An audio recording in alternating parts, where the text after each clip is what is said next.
Hello friends, welcome to my YouTube channel. मैं हूं दिव्या शर्मा। आज मैं आपको बताने जा रही हूं हाथों पैरों की नमनेस यानी कि सुन्न होना या फिर सोना, उसके क्या कारण है, उनका बेटर इलाज क्या है। ये मैं सेकंड पार्ट इसका निकाल रही हूँ। फर्स्ट पार्ट में मैंने इसको थोड़ा कवर करा था, अभी इसका सेकंड पार्ट है, इसको फुली कवर किया जा रहा है। हाथों पैरों में, कभी बाजू में ये जो नमनेस होती है, सुन होता है, इसके कारण क्या है। ऐसे लगता है जैसे कोई पिन लगा रहा हो, इतनी झंझनाहट होती है। कभी हम पलाथी लगाकर बैठे हैं और हम जब उठने लगते हैं तो हम उठ नहीं पाते, क्योंकि वो झंझनाहट हमारे पैरों में हो रही होती है, हमें चलने में मुश्किल होती है। धीरे धीरे तो ये सिर्फ चलने में मुश्किल और झंझनाहट ही फील करवाता है, लेकिन जैसे जैसे ये चीज़ बढ़ती जाती है ये दर्द फील करवाने लग जाता है। सबसे स्टार्टिंग में तो ऐसे लगता है जैसे कोई कीड़े होते हैं वो चल रहे हैं, फिर ऐसे फील होता है आगे चलकर कि जैसे पिन लग रही है, फिर दर्द फील होता है। ये हाथों में, पैरों में, कोहनी में कहीं भी नंबनेस हो सकती है।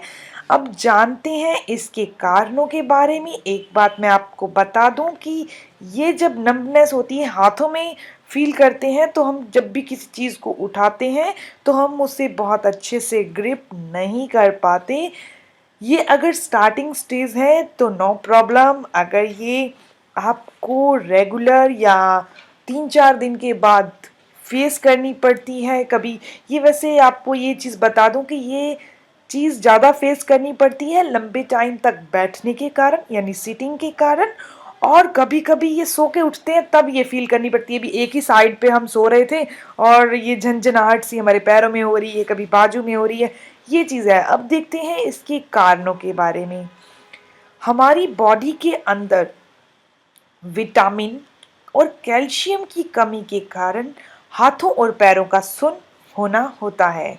हमारी बॉडी में आयरन यानी कि ब्लड का कम होना भी सुन्न होने का एक मेन रीज़न है। बॉडी के अंदर विटामिन B12 की कमी के कारण भी हाथ पैर फिंगर्स का सुन्न होना होता है। दूसरा इसका रीज़न है ब्लड सर्कुलेशन का हमारी बॉडी में सही न होना, इसका सेकंड कारण है। और इसके साथ होता है नर्व सिस्टम, जो हमारी बॉडी के अंदर नर्व सिस्टम चल रहा है, जो नसें चल रही हैं, उनका कहीं ना कहीं दबाव हो जाना। मोस्टली ऐसे होता है कि जो लोग फैटी होते हैं, मोटे होते हैं, उनको ये ज़्यादा होता है। लेकिन अब जैसे जैसे हम जो चीज़ें खा रहे हैं, क्योंकि मैदा हम बहुत ज़्यादा खाते हैं, उसी कारण से ये जो नर्व सिस्टम की प्रॉब्लम है, अब एज्ड या फिर ये कहें कि मोटे होने के कारण ही नहीं, पतले लोगों को और छोटी एज में भी हो रही है। इसीलिए इस चीज़ का ध्यान रखें कि आप कम से कम मैदा, वाइट ब्रेड नहीं खाएं, ताकि आपकी नर्व सिस्टम बेटर चलता रहे। वो दबे नहीं, नर्व्स दबे नहीं। नर्व के दबने के कारण ब्लड का सर्कुलेशन हमारी बॉडी में सही नहीं चल पाता। इस कारण से ये हमारे हाथों और पैरों का सुन्न होना हमें फेस करना पड़ता है। इसीलिए वाइट ब्रेड नहीं खाएं और मैदा और कह सकते हैं भटूरे जो बनते हैं वो नहीं खाएं। उसमें ऑयल भी होता है और मैदा भी होता है। ये चीज़ें हमारी बॉडी को बहुत ख़राब करती हैं। जिनको कुछ भी फेस नहीं हो रहा, ये सुन्न होना, ये चीज़ें, उनकी बॉडी का सर्कुलेशन गर्म होता है और जो ब्लड का सर्कुलेशन चलता है वो भी बेटर चलता रहता है, उनको ये चीज़ें फेस नहीं करनी पड़ती। लेकिन कुछ लोग मोटे हो जाते हैं या फिर कुछ लोगों के अंदर इतने विटामिन्स और कैल्शियम नहीं होते, इस कारण से वो सिस्टम होता है वो गड़बड़ा जाता है। और जो चाहे वो मोटा हो चाहे पतला हो, वैसे ये मोटे लोगों में ज़्यादा देखा जाता है।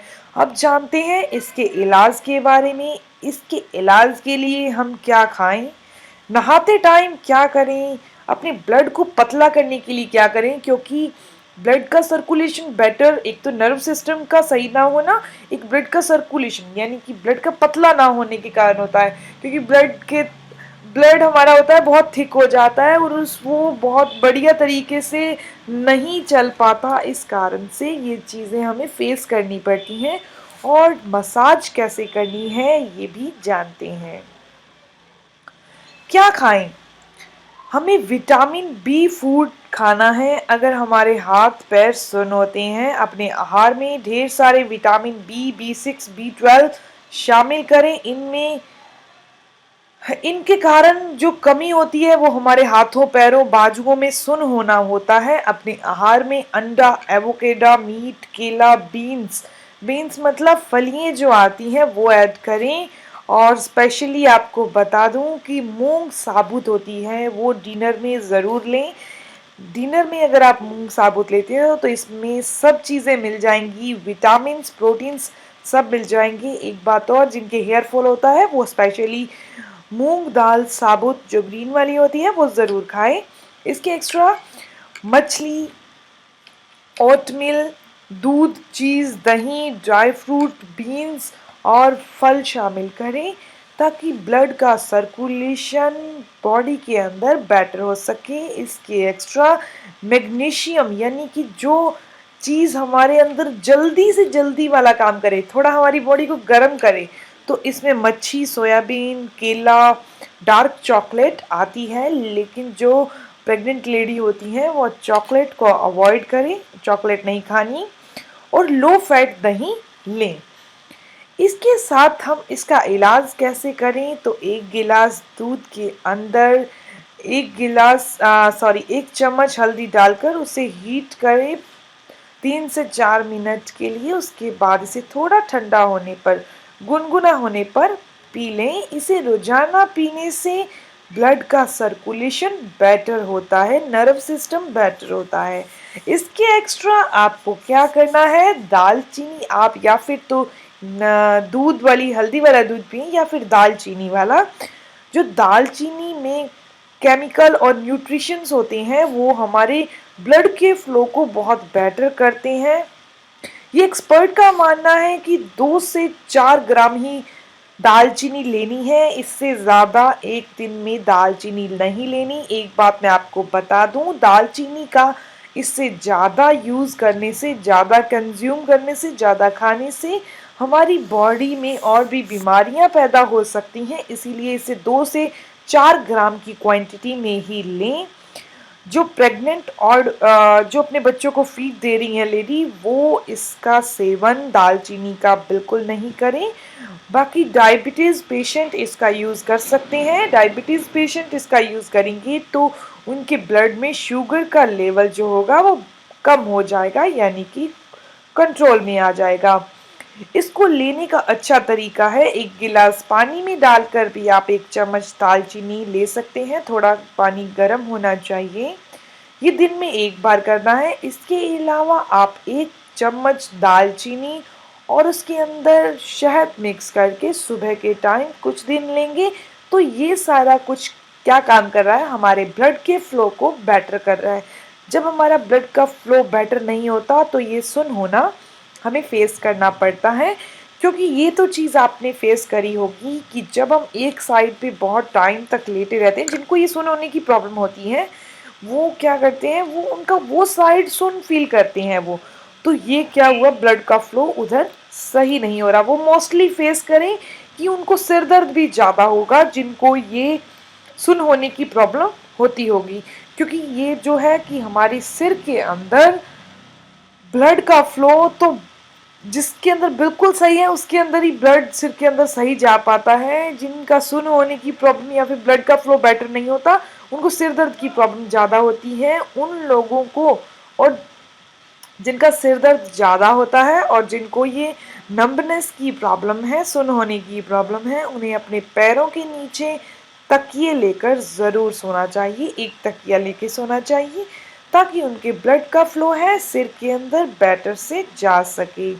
इसके बाद आती है नहाते टाइम क्या करना है। हमें नहाते टाइम अपने पानी में सेंधा नमक डालना है। एक बात और, जिनको नंबनेस नहीं है वो तो ज़रूरी नहीं है नमक डालें, वो तो नॉर्मल पानी से नहाते हैं। लेकिन जिनको नंबनेस की प्रॉब्लम है वो गर्मियाँ हो चाहे सर्दियाँ हो, सर्दियों में तो सभी गर्म पानी से ही नहाते हैं। लेकिन अगर सर्दियाँ नहीं तो गर्मियाँ हैं तब भी आपको ठंडे पानी से न नहाकर थोड़ा गुनगुने पानी से नहाना है और उसके अंदर सेंधा नमक ऐड करना है, फिर नहाना है।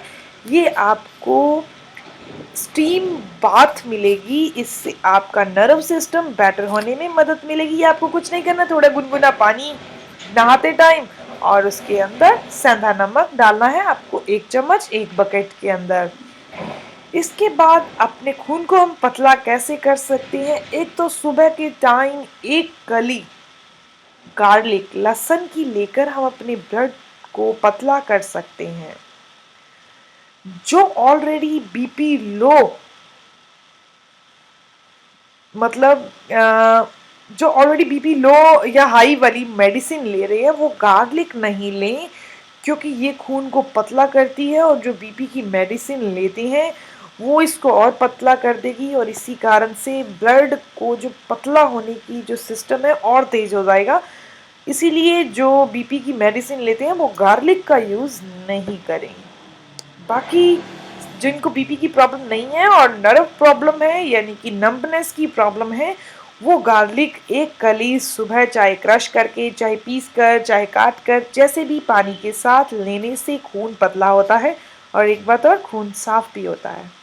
इसके बाद अगर आप ये करना चाहें, नहीं तो आंवला पाउडर 1 चम्मच एक गिलास पानी में डालकर मॉर्निंग में लेंगे, तब भी ये खून पतला करने का काम करता है, हमारे ब्लड के बॉडी के अंदर ब्लड का सर्कुलेशन बेटर करता है। इसके बाद बात करते हैं मसाज की, जो सबसे मेन है। ये मैंने पहले वाली फर्स्ट पार्ट जो नंबनेस निकाला था उसमें भी बताई थी कि आपको किसी और तेल से मालिश नहीं करनी, किसी भी मसाज नहीं करनी, आपको सिर्फ तिल का तेल यूज़ करना है, क्योंकि इसकी तहसीर गर्म होती है, और इसकी तहसीर गर्म ही रहती है, ठंडी नहीं होती। तहसीर ये नहीं है कि तेल लगने के बाद वो ठंडा फील करेगा। एक बात और, जो तेल यूज़ करना है वो तिल का करेंगे, धूप में बैठकर ही मसाज करनी है, ताकि जब जो ऑयल होगा आपकी बॉडी के ऊपर लगेगा तो वो सूरज की हीट से गर्म हो, बल्कि रूम में बैठ के ठंडा नहीं हो। ऐसे मसाज करने से हल्के हाथों से करनी है, बड़े ही सॉफ्ट हाथों से करनी है, ताकि नर्व है जो वो खुले, बजाय उसके बहुत दबाने से। बहुत दबा के मसाज नहीं करनी, बहुत सॉफ्टली करनी है। आपको सिर्फ इतना करना है कि जो तिल का तेल है आपकी बॉडी के अंदर जाकर आपकी नर्व को गर्म करे, ब्लड का सर्कुलेशन बेटर करे, बस। बहुत ज़्यादा मसाज नहीं करनी, हल्के हाथों से सिर्फ जो ऑयल है उसको अंदर ऑब्जर्व करवाना है। उसके बाद आता है व्यायाम। कौन सा करना है आपको? एक तो हाथों को हिलाना, यानी मुट्ठियों को हिलाना, राइट साइड लेफ्ट साइड, हाथों को खोलकर सीधा करके आपको धक्का लगाते हैं जैसे अपने हाथों को, वैसे करना, और अपनी तरफ दोबारा खींचना कलाई तक, बाकी हाथ खुले रहने चाहिए। उसके बाद अपने पैरों को भी आपने ऐसे ही करना है, पैरों को बाहर की तरफ खींचना, धक्का लगाना है, बाद में खींचना है, लेफ्ट साइड राइट साइड, चाहे आपके एक हाथ में, चाहे आपके दूसरे हाथ में, चाहे आपके एक पैर में, चाहे आपके दूसरे पैर में, जैसे भी नंबनेस होती हो, आपने जो ऑयल अप्लाई करना है वो सारे के सारे पैरों और हाथों पे करना है, ताकि बॉडी का नर्व सिस्टम कंप्लीटली बेटर हो सके। ये नहीं कि सिर्फ उसी हाथ उसी पैर का करना है। इसके बाद आपको जो व्यायाम करना है वो अनुलोम विलोम करना है। अनुलोम विलोम का काम क्या होता है? हमारी बॉडी के अंदर हम सांस लेते हैं, उसके कारण हमारी जो नर्व सिस्टम है वो स्मूथली चलता रहे, बेटर चलता रहे। स्टार्टिंग में जिनको ये प्रॉब्लम है वो 30 मिनट सुबह, 30 मिनट शाम को खाली पेट अनुलोम विलोम करें। 1 महीना ऐसे करने के बाद आप इसका टाइमिंग कम कर दें।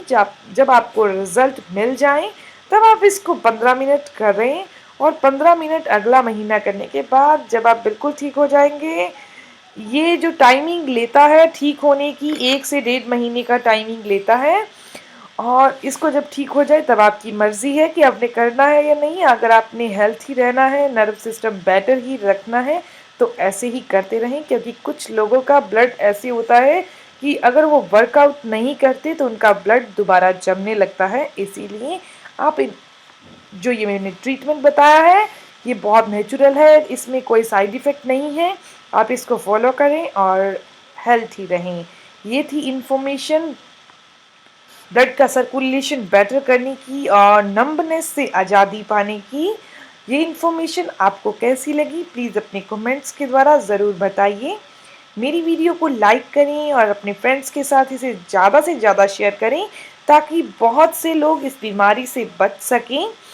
मेरी मेरे चैनल को सब्सक्राइब करें और मेरे चैनल को सब्सक्राइब करने के लिए मेरे लोगो पर क्लिक करें ताकि मेरी आने वाली वीडियोस की इन्फॉर्मेशन आपको मिलती रहे। मिलते हैं एक और नई इन्फॉर्मेटिव वीडियो के साथ।